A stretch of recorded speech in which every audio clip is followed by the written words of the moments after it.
안녕하세요. 해성님입니다. 9월 4일 해외 선물 시황 말씀드리겠습니다. 우선 나스닥 100 인덱스 큰 흐름부터 보시면은 2022년 10월부터 대파동 5파동이 진행되고 있다고 말씀드리고 있고, 현재는 그 중에서도 중파동 4파동 구간이라고 말씀드리고 있습니다. 최근에 여기서 조정을 마치고 상승이 나올 때 바로 상승이 나온다면 이게 3파동이 아니라 3의 1, 3의 2고 다시 한번 3의 3으로 치고 나갈 수 있는 구간이라고 말씀드렸는데요. 전일 크게 하락이 나오면서 이게 그냥 4파동일 가능성이 더 높아졌습니다. 지금 보시면 이전 고점을 이은 저항선을 나름 지지해주면서 조정이 오고 있었는데 전일 크게 하락하면서 이탈해주는 모습 보여줬거든요. 오늘 다시 한번 반등을 줄 수는 있지만 어디까지 떨어질지는 예측하기 힘든 구간입니다. 저는 개인적으로는 이전에 예상했던 대로 러닝 플랫 형식으로 이전 이 채널 하단선까지 근처까지 갔다가 상승을 해줄 것으로 보고 있습니다. 나스닥 선물 차트로 봤을 때 7월 11일부터 하락 파동이 WXY 파동으로 진행되었고, 이후 반등이 나왔다가 재차 조정 나왔고, 이때 지지해주는 모습 보이면서 상승을 예상했었는데요.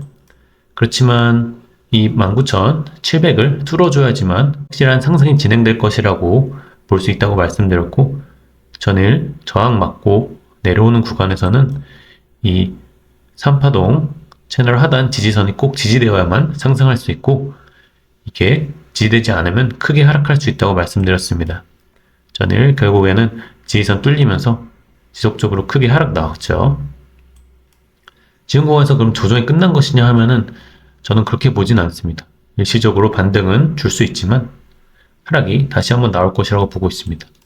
그렇게 생각하는 이유는 이게 지금 한파동 하락 파동이 나온 것이고, ABC로 반등 이후 한파동 더 내리꽂는 파동이 나오는 것이거든요. 즉 ABC 형태인데, 이전에도 보시면 이 WXY 파동, 지금도 뭐 WXY라도 볼 수 있지만 이 마지막 파동이 급격하게 나오는 경향이 있습니다.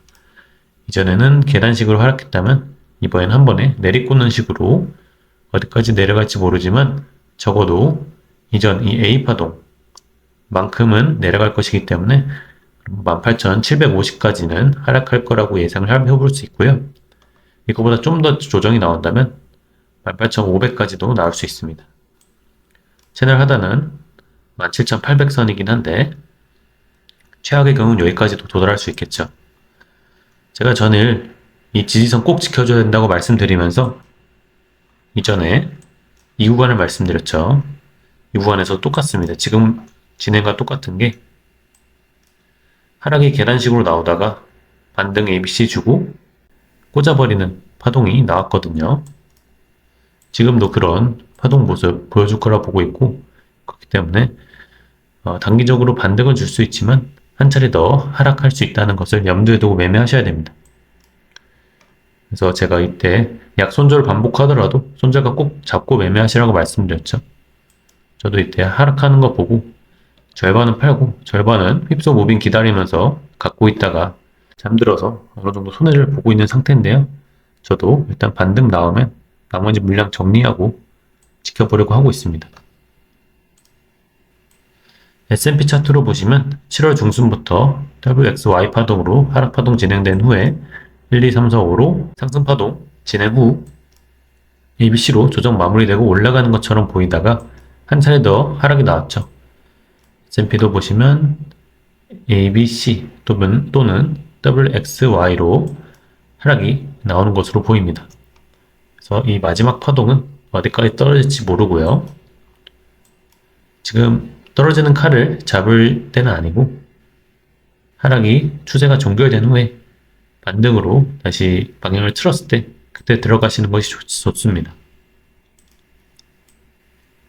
크루드 오일 보겠습니다. 크루드 오일은 2022년 3월부터 하락 파동을 시작해서 WXY로 조정 파동이 진행되고 있는데요. 지금 Y 파동은 삼각수렴 구간이라고 생각을 했는데 지금까지 계속 잘 지켜주다가 이때부터 잘 안 먹기 시작했죠. 지금은 삼각수렴이 7개 파동으로 완료되고 상승 주는 척 하다가 하락하는 식으로 지금 삼각수렴을 이탈했기 때문에 삼각수렴이 아닐 가능성이 있습니다. 그래서 지금 이 구간을 크게 이탈하면서 올라와 주지 못하고 있기 때문에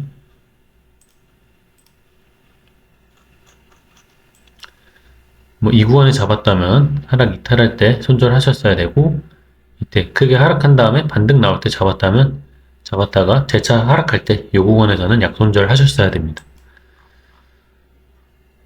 지금 다시 올라줄 수 있지만 저는 이미 삼각수렴 원래 잘 지켜주었던 하단선을 크게 깨줬기 때문에 좋게 보고 있지 않습니다.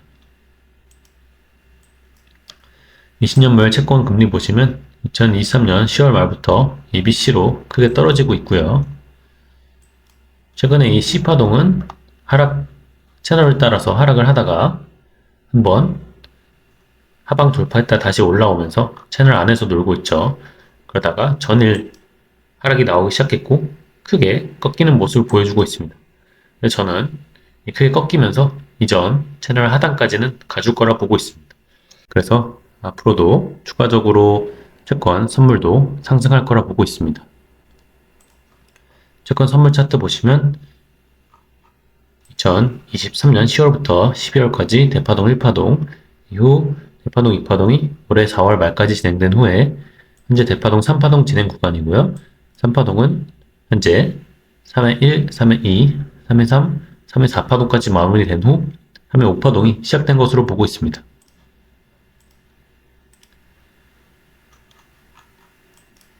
바로 이전부터 저항선과 지지선으로 작용되었던 이 추세선 맞고 오른 것이죠. 그래서 5파동이 시작된 것이기 때문에 일시적으로 조정은 더 있을 수 있어도 다시 한번 고점을 향해서 올라가 줄 거로 보고 있습니다.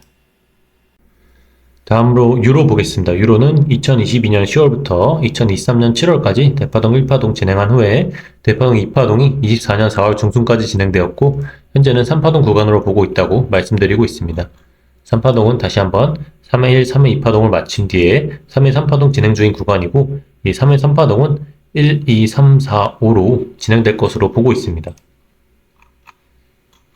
최근에 지금 2파동만큼의 길이가 거의 다 나오고 있고 제가 전일 영상에서 이제 하루나 이틀 정도 더 조정을 마친 뒤에 오를 것이라고 말씀드렸습니다. 전일 크게 상승 나오면서 크게 올라줄 것처럼 하다가 다시 한번 조정받고 있거든요. 아직 조정 기간이라서 그런 것으로 보이고 이제 하루 이틀만 지나도 상승세로 전환이 될 것으로 보고 있습니다. 빠르면 오늘 바로 상승이 나올 수도 있고요.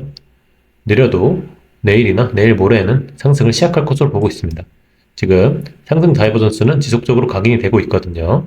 그래서 바로 상승도 나와줄 수 있는 구간입니다. 골드 보겠습니다. 골드는 2023년 10월부터 3회 3회 3파동을 진행하고 있는 것으로 보고 있고 현재는 그 중에서 부분파동 5파동입니다. 이 5파동은 다시 한번 1, 2, 3으로 치고 나가는 것으로 보고 있고 3파동이 다시 한번 1, 2, 3으로 나갈 거라 생각하고 있습니다. 전일 이 구간에서 계속적으로 아래 꼬리를 달면서 저점을 갱신하는 것이 조금 매매하기는 위험하다고 말씀드렸는데요. 전일에도 한번 더 크게 하락하면서 아래 꼬리 달고 상승 나와주고 있습니다. 지금 구간은 이전 고점을 이은 저항선 부근까지 왔기 때문에 이 구간에서는 사볼 수 있었는데 다시 한번 상승이 꽤 나왔기 때문에 지금 사기는 조금 부담스러운 구간이고요. 조정이 나오지만 저점을 갱신하지 않는다면 한번 이 저점을 손절가로 잡고 들어가 볼 수 있겠습니다. 러셀 보겠습니다. 러셀은 2020년 3월부터 대파동 1파동을 21년 11월까지 진행한 후에 대파동 2파동이 23년 10월 말까지 진행되었고 이후 대파동 3파동 구간으로 보고 있고요. 이 3파동은 3파동이 맞다면 1, 2, 3으로 치고 나가줘야 되는데 그렇기 위해서는 큰 하락 없이 상승을 지속해줘야 된다고 말씀드리고 있습니다. 그렇지만 전일 크게 하락이 나왔죠. 지금 크게 하락 나오면서 어느새 채널 하단까지 와 있는데요. 2195선으로 그래서 타이트하게 손절가 잡으라고 말씀드렸었고 하락이 크게 나왔다가 상승할 수도 있지만 하락은 2170선을 깨주면 위험하다고 말씀드렸습니다. 지금도 ABC 주고 올라갈 거라고 볼 수는 있겠지만 위험한 구간이고요. 그래도 매매를 하신다면 이 채널 하단 지켜주는지 보고 매매를 하실 수 있겠습니다. 채널 하단 지켜준다면 1, ABC, 2파동 이후 3으로 올라갈 수 있는 가능성 하나는 있거든요. 그렇지만 이 채널 하단마저 깨진다면 그냥 이게 하락이 ABC 이런 형식으로 나타나는 것으로 보는 게 맞겠습니다. 제가 전일 영상에서 차트는 나스닥 또 지지선 지지해주면 상승할 수 있고 채권과 유로도 조정이 많이 진행됐기 때문에 상승 가능한 구간이라고 말씀드리면서 둘 다 상승하기는 어려운 지표들이 나오는 구간인데 어떻게 될지 잘 모르겠다고 말씀드렸습니다. 결국에는 나스닥이 지지선 깨주면서 하락하고 채권은 오르는 모습 보여주고 있죠. 그렇기 때문에 지금 이런 현상이 일시적인 휩소라고 생각할 수도 있겠지만 채권은 이제 막 3회 5파동을 시작한 것으로 보고 있고 나스닥은 중요 지지선이 뚫렸기 때문에 이번 주는 나스닥은 지속적으로 약세를 보일 가능성, 채권은 지속적으로 강세를 보일 가능성을 조금 더 높게 보고 있습니다. 제가 최근 구간도 관점의 변화가 생길 때마다 영상으로 업데이트 해드리고 있듯이 이번 주 남은 기간에도 관점의 변화가 생기면 지속적으로 업데이트 해드리도록 하겠습니다. 시청해주셔서 감사합니다.